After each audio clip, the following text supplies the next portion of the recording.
Chapter 149. Returning from Exile, 7. Throughout the duration of the social gathering, rumors alone thrived unchecked. Saint Clarice, whenever she had free time during her schedule, would privately pay visits to Ed Roththaler, and to the higher nobility. It appeared as though there was some form of connection between the Roththaler family and the saint.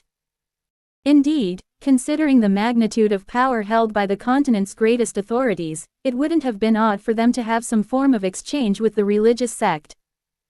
Of course, one might not go so far as to consider the involvement of someone of the bishop's level, let alone a connection with the saint of the order herself. "Would you care to dance with me? Oh, Mr. Ed, it would be my honor." Quote, the highlight of the event was the banquet held that night. The hall on the second floor, where they held the feast, was by rough estimation at least twice the size than that of the first day's dining event. Newly arrived esteemed guests on the second day were accompanied by even more meticulously prepared and lavish food and music. Various arts and crafts decorated the walls of the hall, and here and there, stages were set up from which a variety of storytellers and entertainers performed, amplifying the festivities. I, being in no position to refuse the saint's proposal, boldly approached and asked her for a dance. After all, it held many benefits to be proudly recognized as a member of the Roththaler household. Not only authority and power, but it also made it impossible for Krebin Roththaler to dismiss me lightly. Announcing to the entire world that one has the support of a powerful figure like a saint is directly connected to one's own safety. "Look there, that's the family's black sheep who's made a return." Quote, "I saw him at the party yesterday too. Looked like a totally different person." Quote, "No matter the change, that infamous nature wouldn't just disappear." Quote, "As the infamy was great, among the guests, good words were sparse." Whether Clarice caught wind of their murmurs from within my embrace as we followed the rhythm of the dance, her expression soured. Quietly, with my head bowed as though engaging in casual conversation, I whispered to Clarice, "There's no need for you to take it to heart." Quote, "Was my expression that unpleasant? It did seem you were bothered."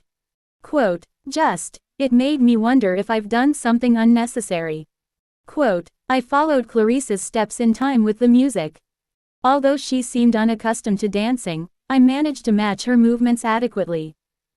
Definitely, being suddenly linked with someone of high status like Clarice meant attracting more attention than necessary. I might have gradually blended back into noble society, but receiving her favor abruptly meant bearing the brunt of their harsh stares. Clarice, seemingly bothered by it, did not have the brightest expression during the dance. "It's all right, Saint Clarice.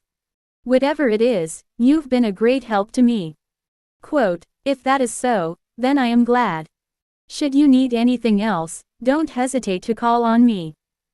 I plan to stay at this estate until the end of the social gathering as I have many people to meet."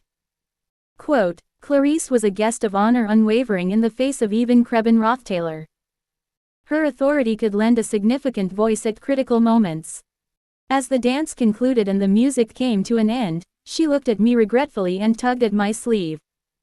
"It's rare that we get to dance like this, and here I am worrying the time away." Sigh. Saying this, Clarice released my hand. Her delicate fingers seemed pale in the light.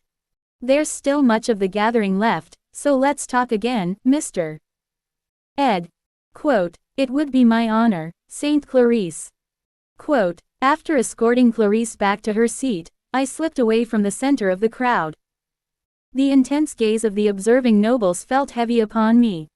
There were a few that approached me with conversation, but I extricated myself with cursory responses and exited their midst. With the second night ending and the third day dawning, the lengthy social gathering of the Roththaler household was reaching its turning point. More than half of the gathering's schedule had passed, yet there were little to show in terms of achievements. On the first day, I kept a low profile. Acting rashly upon arrival could raise suspicions. However, from the second day on, I planned to be more proactive. Time was not an infinite resource. One must not forget the goal. The reason I risked danger and returned to the Roththaler estate was to find evidence of Krebin Roththaler's misdeeds. What I knew was that Krebin Rothtaler had conducted all manner of heinous experiments to delve into the magic of immortality. He tested the powers of malevolent deities at the expense of the lives of his servants, deceived the royal household to smuggle forbidden substances, and even murdered children in his madness for immortality. His interest in divine magic was likely also due to its relation to the power of timelessness. He was a madman who would research anything for his goals. The veneer of a benevolent duke was merely a shell. Nevertheless, if he was conducting research on such a scale, there was bound to be a hidden laboratory or secret storage.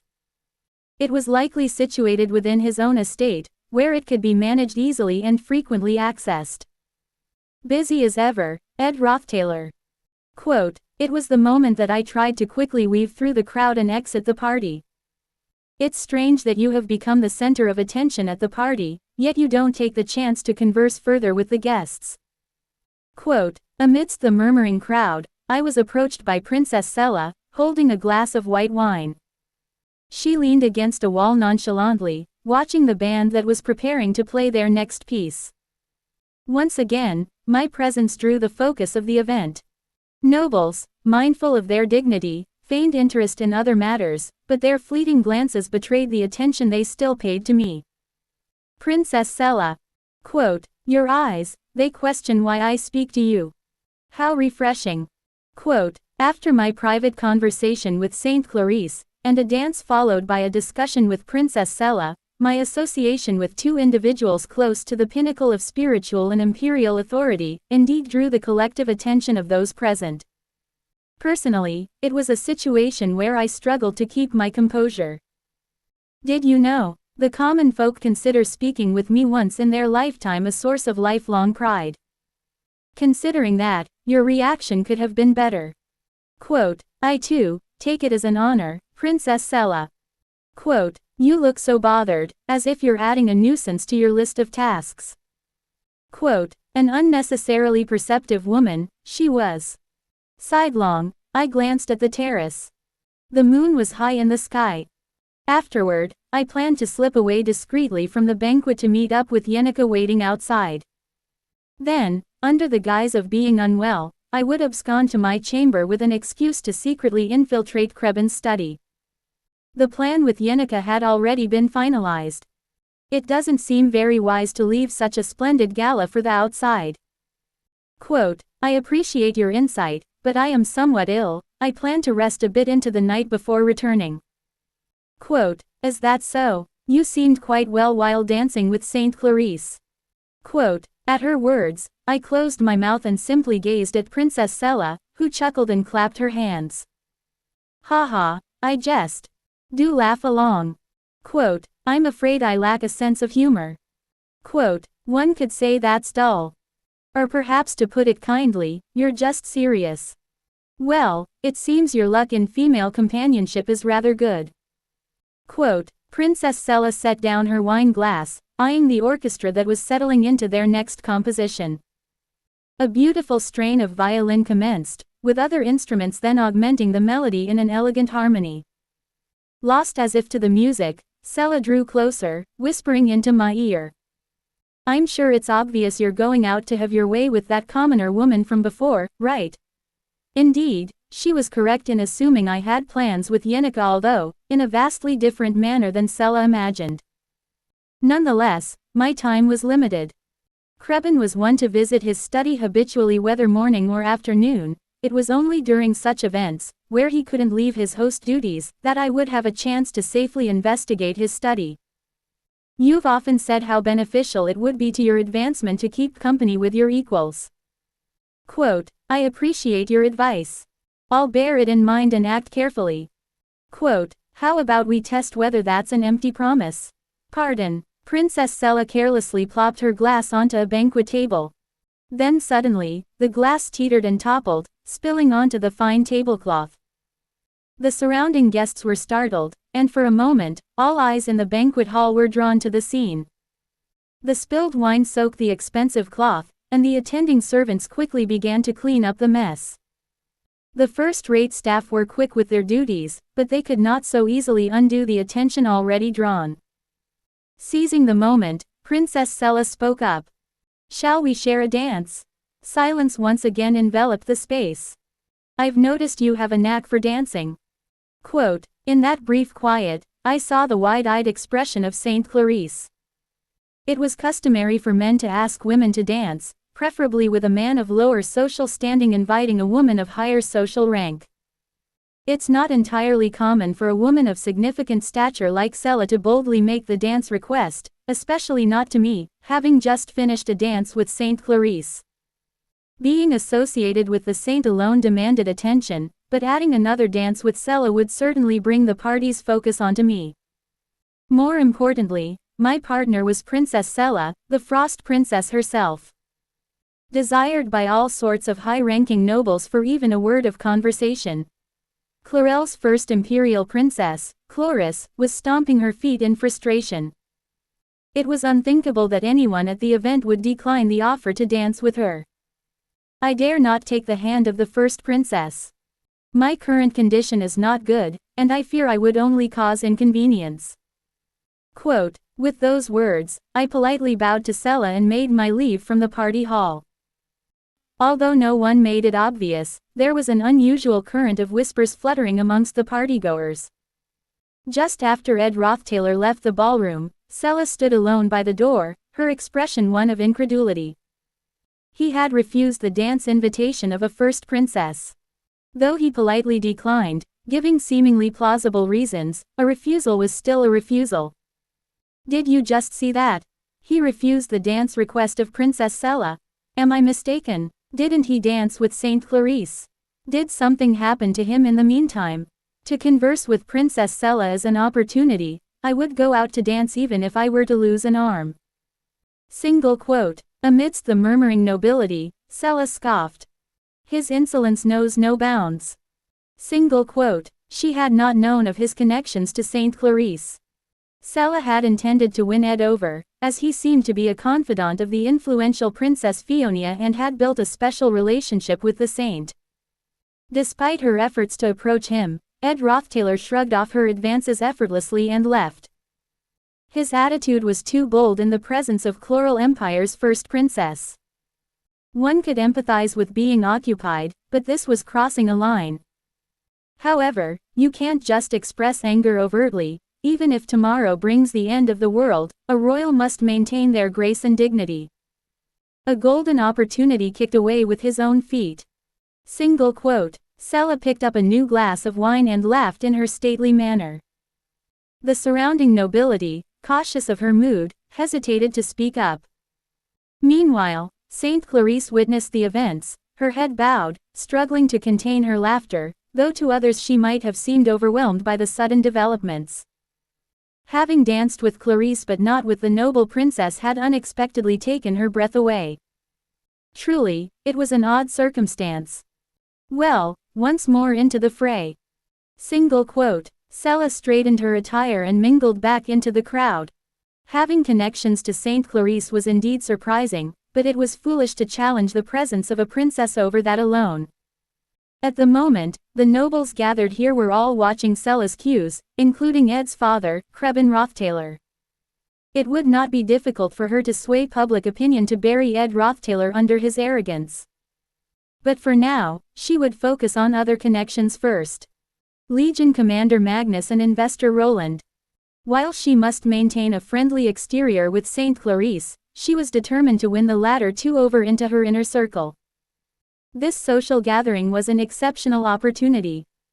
She is at the end of the fourth-floor corridor. Servants seldom traverse there. It seems the head of the house ordered no direct access. Miss Yenica is also waiting nearby. Muck, perched on my shoulder, flapped his wings while passing along the information he had gathered.